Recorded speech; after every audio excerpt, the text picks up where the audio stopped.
Invitarle a abrir su Biblia en el Salmo 16, Salmo capítulo 16.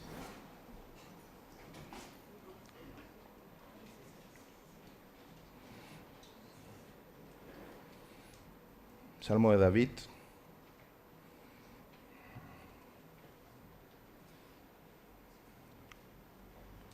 Es muy importante meditar en los salmos. Tienen muchas cosas. Los salmos son meditaciones en la Torá. El salmista era un hombre que meditaba en la ley de Dios, en la Torá, en la instrucción de Dios y componía. Entonces son meditaciones inspiradas. No son cualquier meditación. Por eso es muy importante meditar en los salmos. Y es muy importante meditar en los salmos para aprender a pasar tiempo con el Señor. En los salmos muchas veces no es Dios hablando al hombre, sino el hombre hablando a Dios. Entonces en los salmos muchas veces aprendemos cómo dirigirnos a Dios. En los salmos podemos aprender cómo orar, podemos aprender cómo adorar a Dios, cómo llegar al corazón de Dios. Porque muchos de los salmos fueron escritos por David, otros fueron escritos por Asaf. Eran hombres que vivían una profunda comunión con Dios. Eran hombres que conocieron a Dios en forma muy personal, muy íntima. Y en los salmos ellos nos cuentan lo que había en su corazón. En los salmos ellos nos cuentan cómo era su vida, sus luchas, sus miserias, sus miedos. Gracias. En los salmos ellos no tienen problema en decirnos cómo estaban. Entonces es muy bueno para nosotros. El Salmo 16 dice: guárdame, oh Dios, porque en ti he confiado. Oh alma mía, dijiste al Señor, tú eres mi Señor. No hay para mí bien fuera de ti.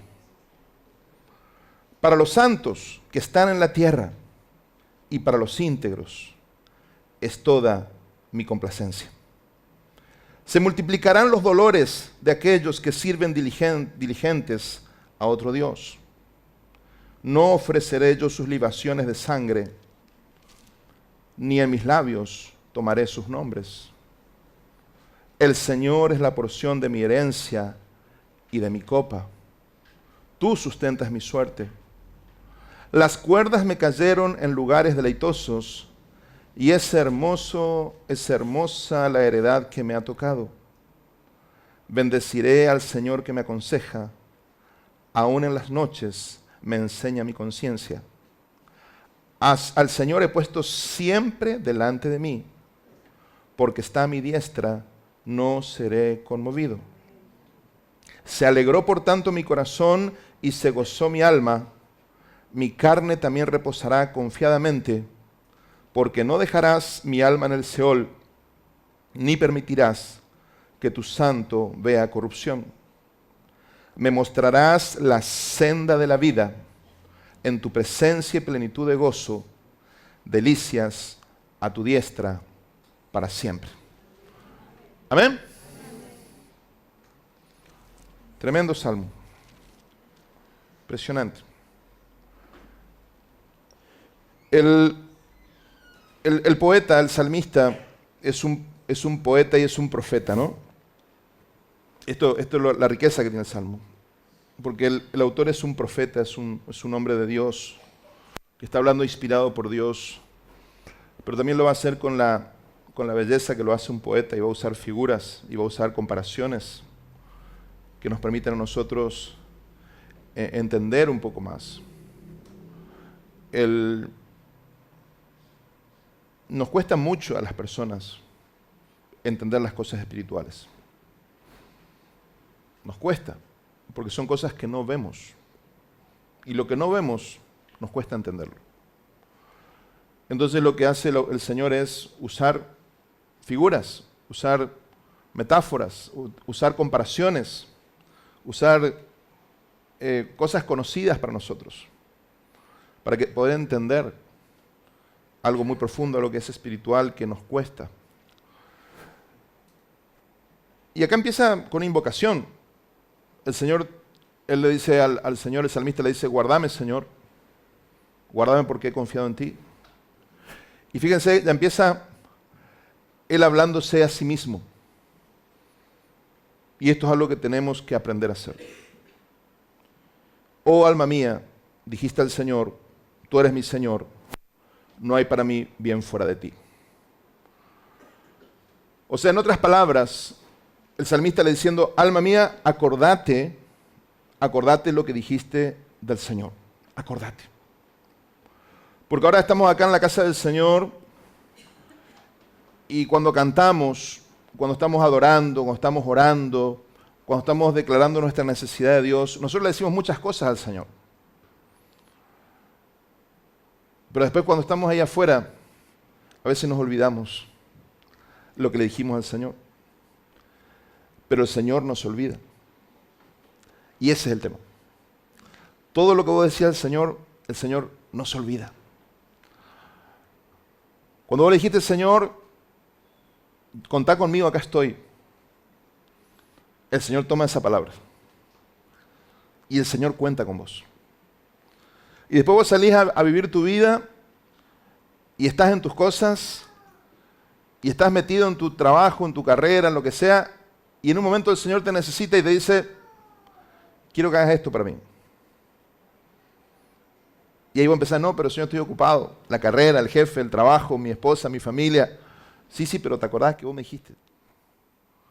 ¿Te acordás ese día, ese domingo, ahí en Día del Padre? Te arrodillaste ahí y dijiste, Señor, contá conmigo, acá estoy. Me acuerdo que vos me dijiste eso y yo me acuerdo. Por eso es importantísimo ponerte de acuerdo con tu alma. Ponerte de acuerdo con vos mismo, con tu alma. Porque la mayoría de los conflictos que nosotros tenemos no empiezan afuera. La mayoría de los problemas que nosotros tenemos empiezan adentro de nosotros porque no nos ponemos de acuerdo con nosotros mismos. No tenemos paz en nuestra alma. No tenemos tranquilidad en nuestra alma. Hay algo que está una lucha en nuestro interior. Hay una lucha.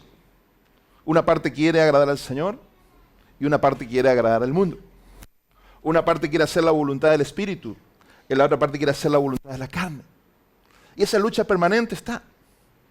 Por eso es importante que te pongas de acuerdo vos y que le ordenes a tu alma.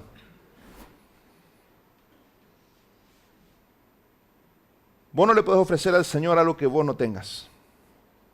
Y el Señor no te pide algo que no tengas. Pero tu alma es tuya. Y vos tenés que tomar el control de tu alma. Y vos tenés que controlar tu alma. Vos tenés que entrenar tu alma. En tu alma están las emociones, en tu alma está el intelecto, en tu alma está tu voluntad. Y eso tenés que manejarlo vos, tenés que entrenarlo vos. Porque si vos no lo entrenás, tu alma no te va a responder. Tu alma no se va a sujetar a vos. Y cuando llegue el momento difícil, tu alma va a ser tu peor enemigo. Porque vas a querer confiar en Dios y no vas a poder.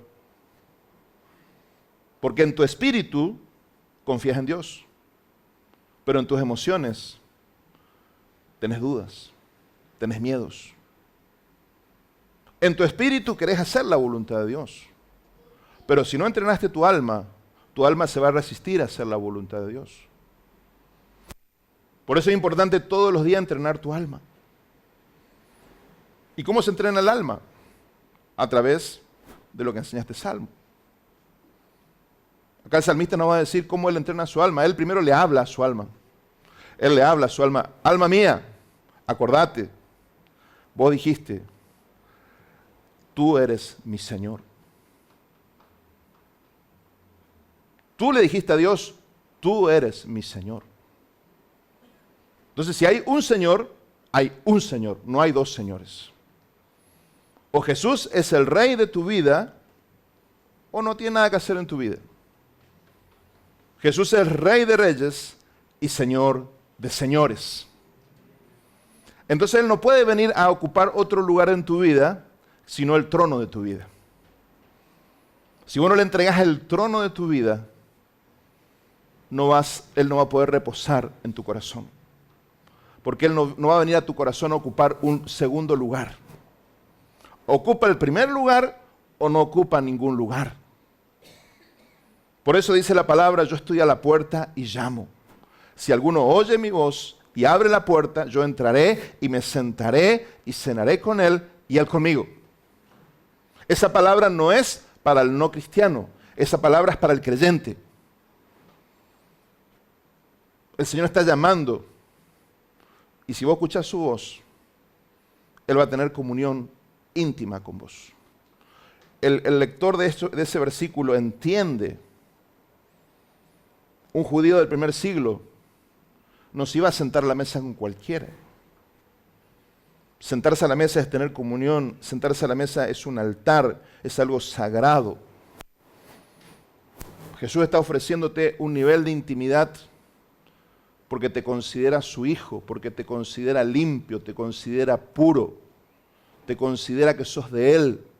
Entonces te dice, quiero tener intimidad con vos. Te limpié, te compré, te santifiqué. Quiero tener intimidad con vos. Amén. Entonces hablarle a tu alma y decirle, alma, acordate que vos dijiste que Él es el Señor y que no tenés otra cosa fuera de Él, no querés nada fuera de Él. Tenés que ponerte de acuerdo con tu alma en esto. Amén. Dice, para los santos que están en la tierra y para los íntegros es toda mi complacencia. ¿Vieron cómo usa las palabras?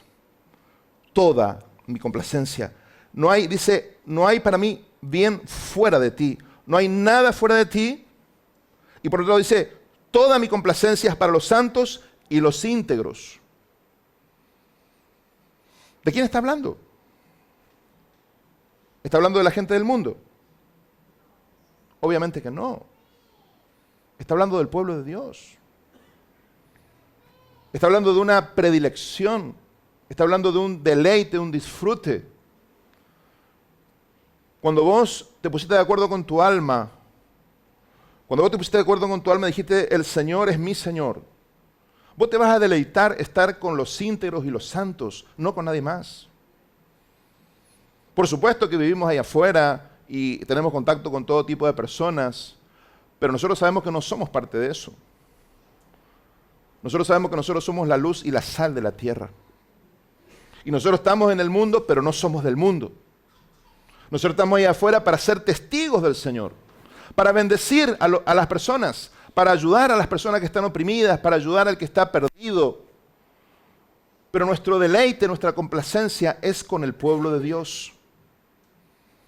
Porque si Jesús es tu Señor, ¿quiénes van a ser tus amigos? Aquellos que tienen a Jesús por Señor. ¿Qué amistad hay entre la luz y las tinieblas? ¿Qué amistad hay entre Cristo y Satán? No hay amistad. ¿Qué tiene que ver? No se puede mezclar. ¿Esto quiere decir que tenés que cortar con toda relación con las personas? No, no estoy diciendo esto.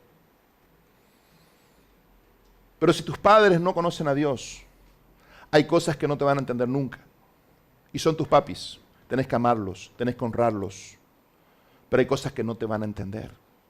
Y no te pongas mal porque no te entiendan. No te pueden entender. No le cuentes a ellos. Mamá, tuve una visión. ¿What? Mamá, el Señor me habló. Ay, mi hija, andate al psiquiatra.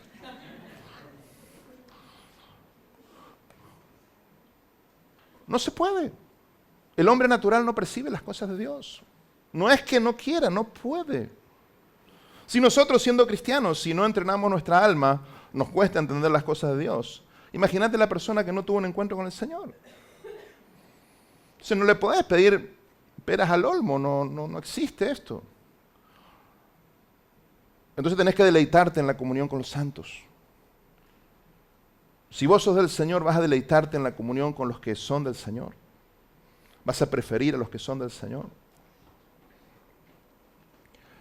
Dice, se van a multiplicar los dolores de aquellos que sirven diligentes a otro Dios. Yo no ofreceré sus libaciones de sangre, ni en mis labios tomaré sus nombres.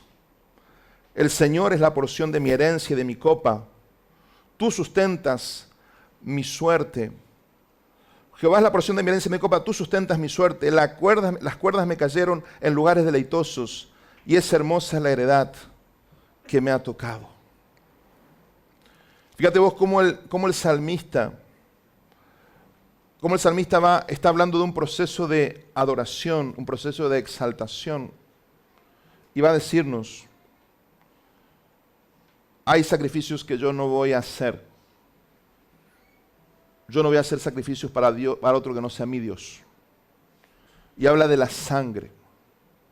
Habla de la sangre. La sangre es la vida.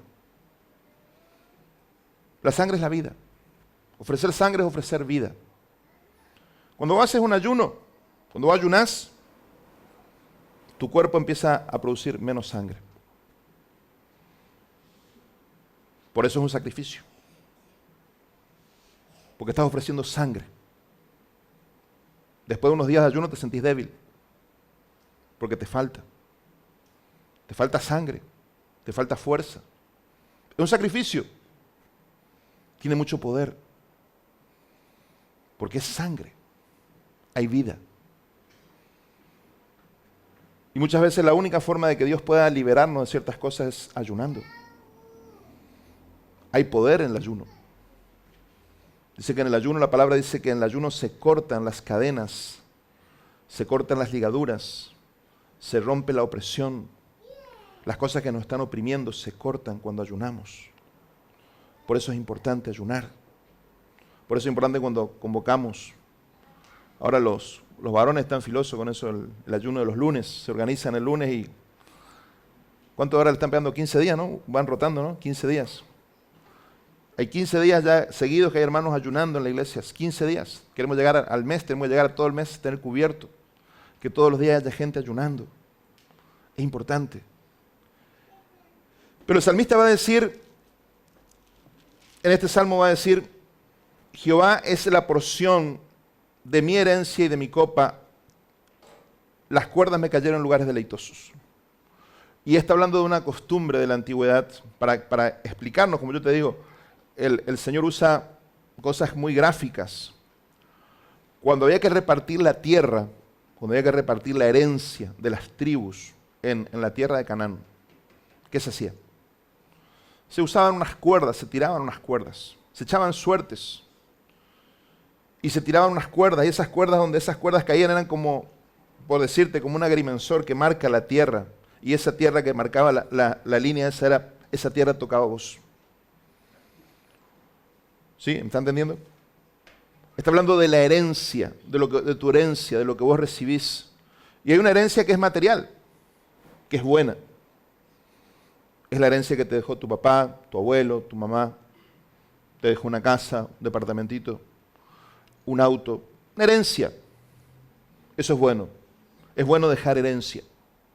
Es bueno dejar herencia a nuestros hijos. Es una bendición poder dejar herencia a nuestros hijos. En la palabra enseña que hay que esforzarse por dejar herencia a los hijos. Pero hay herencias que son eternas. Hay herencias materiales que son temporales y son buenas, pero hay herencias que son eternas. Y acá está hablando de una herencia eterna. ¿Y qué es lo que dice? Mi herencia eterna es Jehová mi Dios.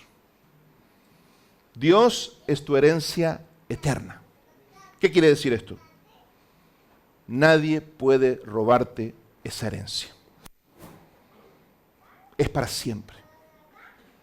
Si el Señor te escogió y vos elegiste caminar con el Señor, nadie puede quitarte eso.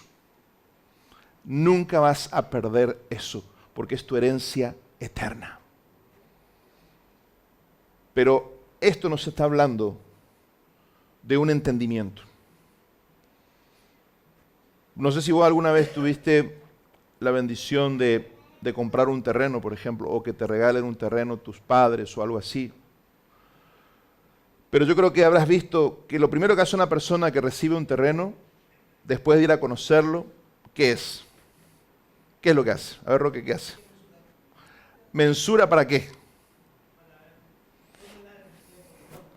Toma las medidas y lo primero que quiere hacer es poner un tejido, un alambre de púa, si puede poner minas explosivas, pone. Pero ¿qué es lo que vos querés? Vos querés decir, no, este es mi terreno. Aunque sea de 10 por 15, no sé, no importa que no sea, pero ese es tu terreno. Y cualquiera que tuvo esa experiencia sabe qué emocionante que es ir y pisar descalzo esa tierra, porque es tu tierra.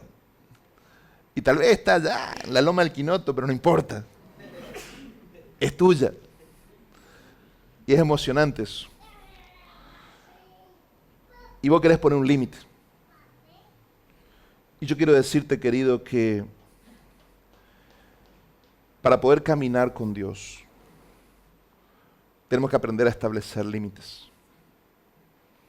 Son límites. Es hermoso disfrutar la presencia de Dios.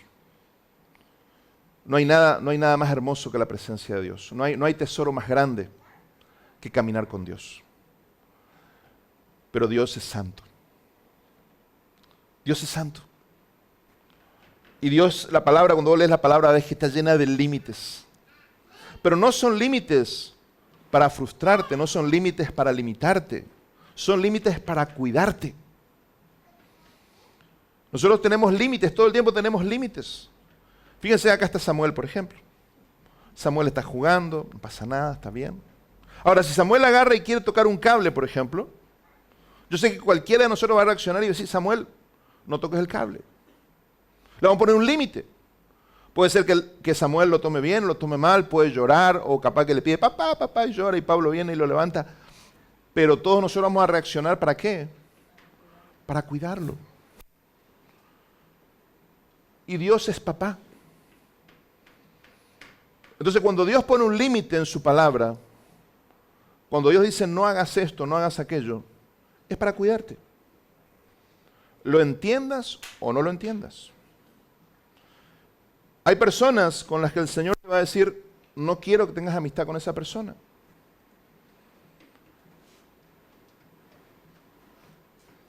A veces lo vas a entender, a veces no. Pero siempre va a ser para tu bien. Es muy importante esto. Es tremendo cuando uno empieza a caminar con Dios. Y uno se da cuenta cómo uno viene del mundo con tantas ideas.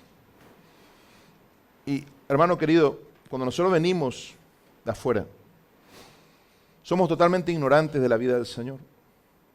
Y venimos con una cultura que es una cultura opuesta al Señor. Entonces es importante que vos te des cuenta de esto y te des cuenta que tiene que haber un cambio, tiene que haber una renovación en tu mente, tiene que haber un cambio en tu mente.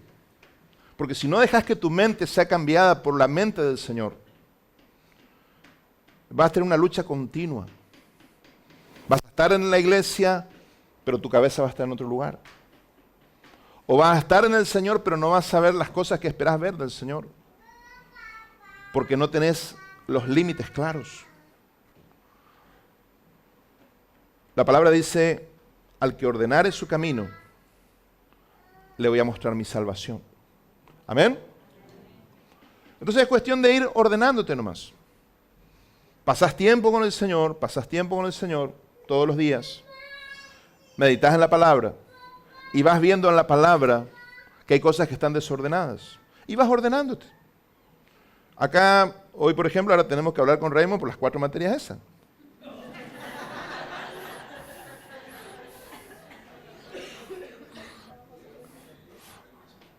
¿Cómo?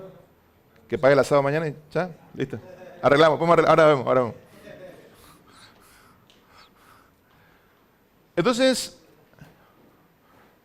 el Espíritu Santo y la palabra van formateando el disco rígido para que vos vayas alineándote con el Señor. Y cuando más simple es la persona, cuando más sencilla es la persona para dejarse formar por el Señor, más rápido es el proceso. Eso es muy personal. Hay gente que le lleva años,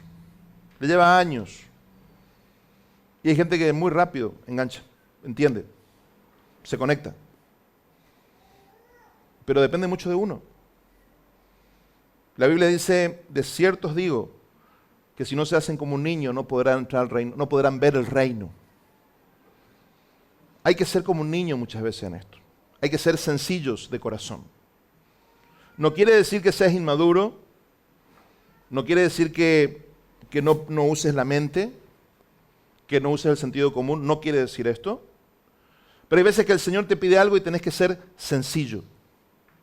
Lo lees en la palabra, lo aplicás. No quieras ser más sabio que el Señor. Cuando una persona me pregunta, o una persona me dice, pastor, no tengo fe, o lo que sea, una crisis, lo más lindo que esto que le puedo decir, mira, ¿por qué no experimentás vos por vos mismo? ¿Por qué no experimentás vos a ver si funciona o no funciona? Empezá a caminar con Dios, empezá. Empezá a venir a la iglesia, empezá a orar, empezá a leer la palabra. Empezá, tranquilo, empezá a probar. Si no hay, nadie te va a lavar el cerebro, nadie te va a obligar a nada. Simplemente anda a tu Biblia y fíjate lo que ahí dice. Y ponelo en práctica. Y es hermoso ver cuando la gente, con sencillez de corazón, lo aplica lo que aprende. Muchas veces el mayor problema lo tenemos los que somos cristianos de muchos años. Porque estamos llenos de mañas. Estamos llenos de habilidades para esquivarla al Señor. ¿Sí? La gente nueva por ahí es más sencilla. Pero el problema cuando estamos muchos años ya es como que nos acomodamos.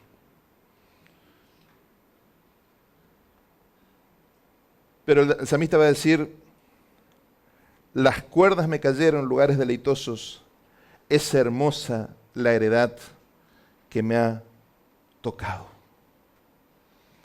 Qué bueno es poder darte cuenta que lo más hermoso que tenés en tu vida es el Señor. Pero no en la teoría, sino en la práctica. Qué hermoso es poder darte cuenta que qué afortunado que sos, porque tu mayor herencia es el Señor. Esto, hermano, hay que a veces vivir cosas para uno darse cuenta de esto, ¿no? Porque hay tantas cosas a las que nos apegamos, los seres queridos, la familia, las posesiones, pero son todo cosas temporales. Pero si aprendiéramos desde ahora que estamos aquí en la tierra a caminar con Dios y a tener una relación con Él que es eterno, qué diferente es nuestra vida. Pero el tema, te vuelvo a repetir, es tener esta conciencia que Él tenía. Qué hermosa mi herencia, qué hermosa mi herencia. Mi herencia no es algo material, mi herencia es el Señor. Mi herencia es invisible, mi herencia es indestructible. Porque no somos de acá, estamos de paso. Y hay varias cosas que Él menciona, yo te voy a mencionar solamente algunas. Dice, bendeciré al Señor que me aconseja, aún en las noches me enseña mi conciencia. Él dice, esta es mi herencia, es preciosa, ¿por qué? Porque Dios es mi consejero. Y está conmigo todo el día y aún en la noche está conmigo.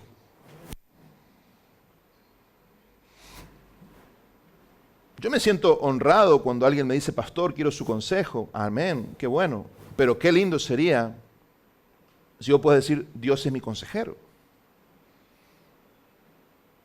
Todos queremos tener un hombre sabio, tener a alguien a quien preguntarle, pero a veces estamos despreciando al Señor. Hay cosas que solamente el Señor quiere hablar con nosotros. Hay cosas que son tan profundas que solamente Él quiere hablar con nosotros. Solamente Él va a contestarnos. De esto estamos hablando. De desarrollar una relación con el Señor donde vos decís, el Señor es mi consejero. Y está conmigo las 24 horas. El pastor no, el pastor desenchufa el teléfono y chao. El pastor se desconecta y chao, queda ahí el WhatsApp. Pero el Señor está 24 horas para aconsejarnos. Porque está a mi diestra, no seré conmovido, dice. ¿Qué está diciendo? En la antigüedad vos sabés que el tema de la diestra era muy importante. Alejandro Magno, uno de los más grandes guerreros que la humanidad conoció, cuenta la historia que siendo un hombre joven, teniendo 30 años, dice que él lloraba, porque ya no le quedaba nada por conquistar. Imagínate lo que era su imperio. Él era helénico, discípulo de Aristóteles, más o menos. Y ya había conquistado todo. Y una característica que él tenía es que nunca había perdido una batalla. Alejandro nunca perdió una batalla. Pero entre las cosas que él tenía para la guerra, que era tan bueno en la guerra, es que él sabía el tema de la diestra y de la siniestra, él tenía muy claro. Y él sabía que siempre en la antigüedad, en el ejército, el rey, cuando iba a la batalla, el que estaba comandando el ejército, siempre los mejores estaban a la derecha. Siempre. Y muchas veces le tocó enfrentarse a ejércitos muchísimo más grandes que el de él. Ejércitos poderosos. A él le tocó enfrentarse a esos ejércitos que lo superaban en número, lo superaban en todo. Él peleó contra los hindúes y contra muchos ejércitos que tenían elefantes, que tenían cosas que él no tenía. Porque él iba conquistando y se iba encontrando y iba avanzando. Y hubo batallas donde lo que él hacía era esto. Él tomaba a sus mejores hombres y con esos mejores hombres salía del campo y atacaba al ejército contrario por el lado izquierdo, donde él sabía que estaban los más débiles, los que eran menos hábiles. Y mientras que el rey, el enemigo, estaba con el ejército enfrente de él y pensando que iba por ahí la batalla, él venía arrasando por la izquierda. Porque él tenía muy claro lo que significa esto de la diestra. A la diestra están los mejores. Mis mejores protectores están a mi diestra. Y David, que era otro gran guerrero y entendía esto, dice, el Señor está a mi diestra. Mi mejor soldado no es uno que yo pueda ver. Mi mejor soldado es el Señor. Por eso nadie va a poder vencerme.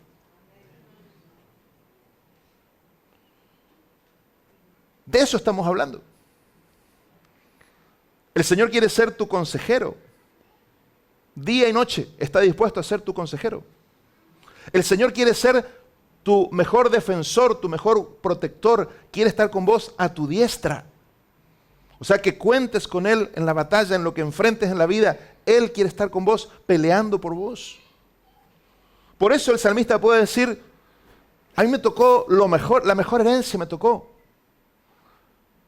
Tengo al mejor de los mejores conmigo. Qué tremendo si podemos tomar conciencia, qué diferente sería nuestra vida si en lugar de lamentarnos por lo que nos falta, entendiéramos quién está con nosotros. Porque a lo mejor vos decís, a mí me falta tal cosa. No te preocupes, el mejor está con vos. El mejor de los mejores está con vos y está comprometido con vos. Está en nosotros que tomemos conciencia de esto.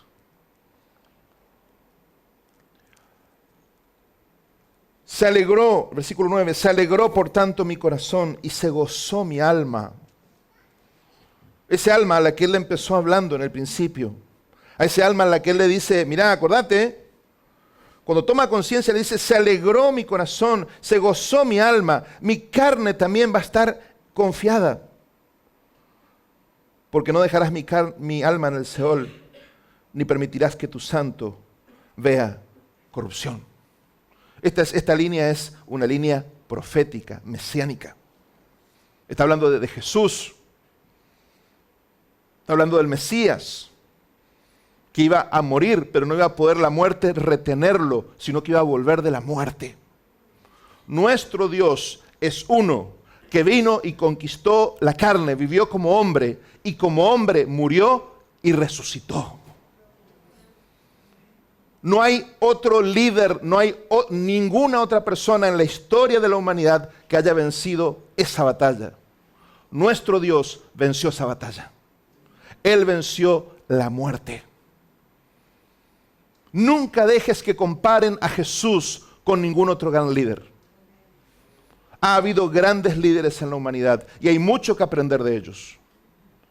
Pero nunca permitas que comparen a Jesús con esos líderes. Porque todos esos líderes están en su tumba, menos Jesús. Jesús venció la muerte. Ese es el capitán de nuestra salvación. Él puede llevarnos a través de cualquier situación porque Él venció todas las batallas. Aún la muerte, Él la venció. Yo quiero ese capitán en mi vida. Me mostrarás la senda de la vida. En tu presencia y plenitud de gozo, delicias a tu diestra para siempre. El Señor es lo más hermoso que vos y yo tenemos. No hay nada más hermoso que el Señor. Cuando tenés la posibilidad de estar ante la naturaleza, en la costanera, en las cataratas, ante las montañas, podés ver la hermosura de Dios en su creación. La creación refleja un aspecto de Dios, el carácter de la hermosura de Dios. ¿Por qué hay tantos colores? ¿Por qué hay tantas flores? Eso habla de un Dios increíblemente creativo. Podría haber hecho las flores de todo el mismo color. ¿Quién no hubiera cuestionado nada? Sin embargo, hay tanta variedad. Se calcula que hay unas 10.000 millones de especies animales. Imagínate, si yo te pregunto cuántos animales conoces, tal vez alguien que conozca mucho conocerá cuántos, 100, 200, 300 animales. Hay 10.000 especies en la tierra. Pero ¿sabes algo? La creación es apenas un reflejo de Dios. Cuando vas a la palabra, ya entras más a fondo y ya te empezás a impactar más lo que es Dios. Pero hay un nivel más profundo, que es cuando estás en su presencia. Cuando ya la mente no es solamente la mente, sino es el Espíritu, Dios ministrando a nuestro espíritu. Y es ahí donde Dios nos está esperando a vos y a mí. Si vos sos hijo de Dios, si vos sos hija de Dios, vos tenés que entender que tenés una cita todos los días con la presencia de Dios. Y si vos no vas a la cita, el Señor te va a quedar esperando ahí. Y a lo mejor va a estar años el Señor esperándote ahí. Yo me acuerdo que cuando empezamos acá con José, dábamos cursos de locución porque estábamos en el tema de la radio. Y siempre me acuerdo muy bien cuando José nos enseñó en ese curso que la voz humana es como las huellas digitales. No existen dos voces iguales. No existen dos voces iguales, no existen. Así como no hay dos huellas digitales iguales. Entonces, cuando vos no hablas con el Señor en privado, cuando vos no vas a tu cita, al Señor le falta tu voz. Y esto es importante que lo entiendas. Y hoy que estamos celebrando el Día del Padre, podés entenderlo. Hoy que hay tantos hogares destruidos, donde hay hijos que no están en la casa del Padre, o hijos que no tienen su papá. Y hay mucho dolor a veces en estas fiestas. Y cuando pasan las generaciones cabe más dolor porque la familia está cada vez más destruida. Yo quiero que vos te imagines una mesa y un padre que tiene 7 hijos, y falta un hijo en la mesa. Ese padre está contento, pero le falta algo. Falta ese hijo. Y con el Señor es igual. El Señor está contento por todos los que vamos a la mesa con Él. Nos sentamos a la mesa. Pero si vos no te sentás a la mesa, el Señor le falta tu voz. El Señor le falta verte a vos en esa mesa. Esto quiero que lo entiendas y lo internalices. Porque esto es algo muy personal. El Padre anhela escuchar tu voz. El Padre anhela tener intimidad con vos. Esto es algo personal, es algo íntimo. Y hay cosas que en tu vida no están funcionando, ni van a funcionar, hasta que no aprendas a estar en intimidad. ¿Por qué? Porque a veces las cosas externas son la forma en que el Señor nos atrae a su presencia. Dios usa, Dios utiliza circunstancias, vacíos, carencias, para que le busquemos. Yo quiero animarte a que vos transformes tus frustraciones en algo inspirador. Vos podés transformar tus frustraciones, tus carencias en queja, en lamento, en dolor, en estar mal con las personas, en querer demandar de las personas que te den algo que no pueden darte. O podés transformar tus carencias en algo muy inspirador, que es, voy con mis carencias al Señor, sabiendo que solamente el Señor puede suplir lo que mi alma necesita. Yo no sé si a vos te ocurre, pero hay veces que yo estoy caminando, hermano, por la calle y me doy cuenta que no necesito de nada. Puedo desear, como cualquier persona, podemos desear siempre más y esto y aquello, pero necesitar. Me doy cuenta que no necesito. Tengo una familia, tengo comida, tengo ropa. No necesito nada. Pero sin embargo hay como algo que falta. Como algo que no está bien. Yo entiendo al momento que es, el Señor me está extrañando. El Señor me está extrañando y crea esa sensación como que algo me falta para que yo vaya a su presencia. Y pasa en cualquier momento. Y puede ser que vos a lo mejor estuviste con el Señor ese día, pero el Señor te está extrañando. Porque quiere más tiempo con vos, quiere algo más con vos. ¿Usted me está entendiendo? Vamos a orar.